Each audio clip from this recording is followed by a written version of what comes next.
فيديو الفار اليوم الحكم لطفي قائن يعيد به الكثير كما نشاهد طبعا غرفة الفار مع المخرج حاج أحمد رضوان. ليتيم أسامة بالنسبة لاتحاد خنشلة في الحراسة، قمرود محمد عسكر، مروان خليف، القائد أيوب غزالة مع منزلة عبد القادر، محمد بن خماسة، إذا زقرانة بعد قليل وانطلاقة اللقاء في قمرود يغير تماما، ولكن العودة كرة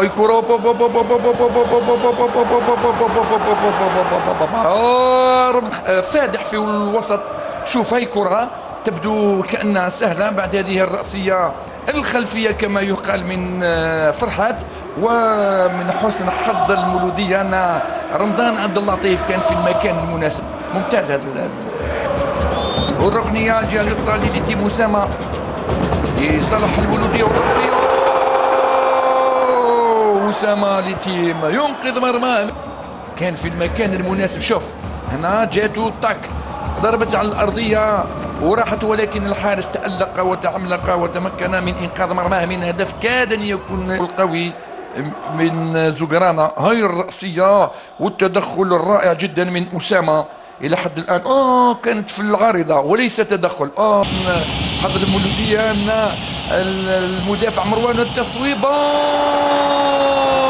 كانت متجهة إلى الهدف مباشرة. شوف خنشلة والتصويبة من بعيد، الكرة طبعا كيد ربما لا. هاي 1-2 ارتكاز على الجهة اليمنى، كرة جميلة على الجهة اليمنى، هي عرضية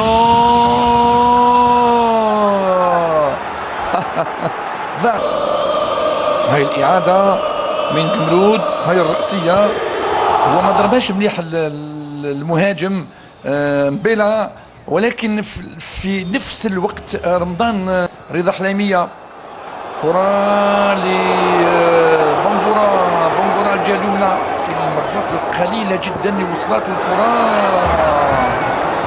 ما لمسش الكرة كما ينبغي، والكرة التصويب تألق كبير، تألق من أسامة لتيم بعد هذه التصويبة الجميلة جدا والقوية.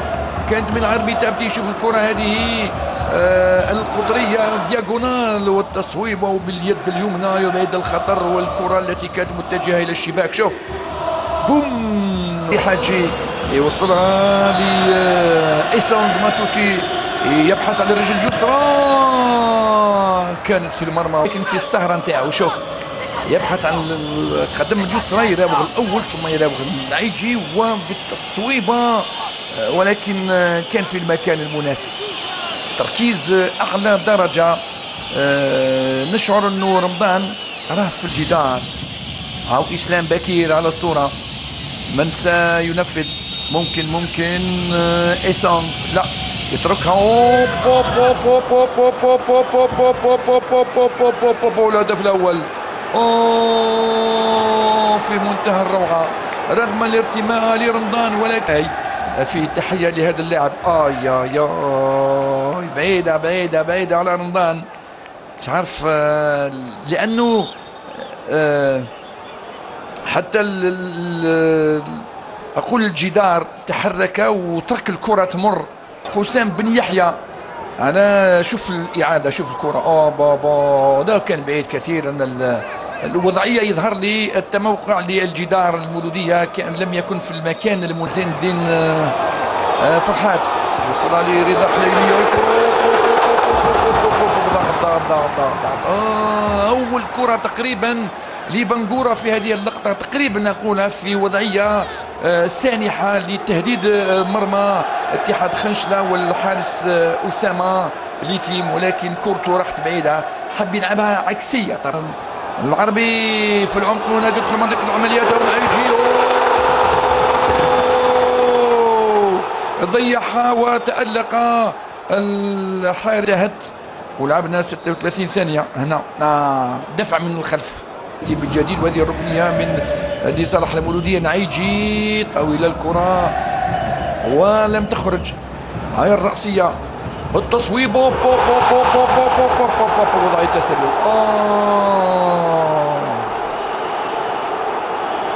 التصويبة والهدف الحكم يقول فيه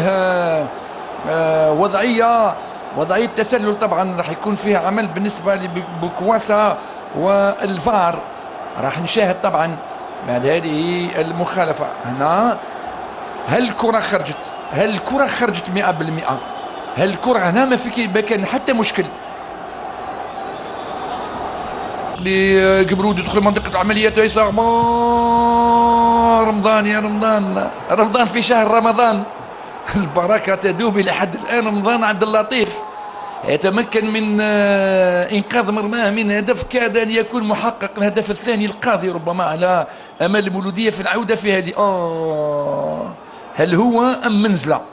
شوف قمرود يدخل منطقة عمليات يرجع الكرة ثم لا رمضان تمكن عبد اللطيف رمضان من إنقاذ مرماه. من لا يتوقفون على التشجيع، ينتظرون في الهدف بفارغ الصبر.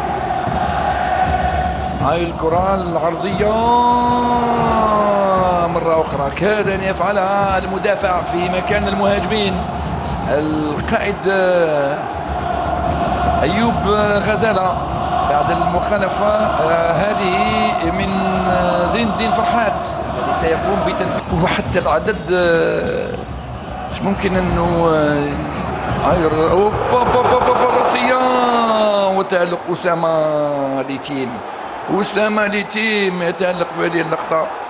منقورة ثم هاي العرضية ومرة أخرى ليتيم والتصويبة سوء تفاهم منزلة إلى عمر خماسة ثم هاي الكرة غالية والرأسية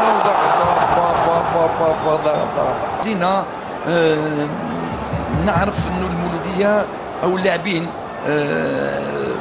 بين قوسين عندهم ضغط كبير جدا من الناحية النفسية. هذه الإعادة للكرة وتألق أسامة لتيم يبعد الكرة عن جهة اليسرى من هناك تروح لأسامة بالحواء. المراوغة 8 دقائق كوقت بدل ضايع. يدخل منطقة العمليات. هاي عرضية ضربة جزاء.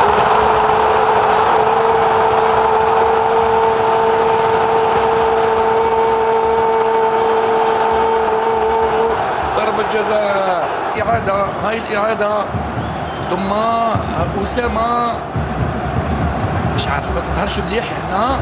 إذا كان ممكن نعم. غزالة وليتيم وغزالة الصافرة. غزالة يتقدم. غزالة ويسجل.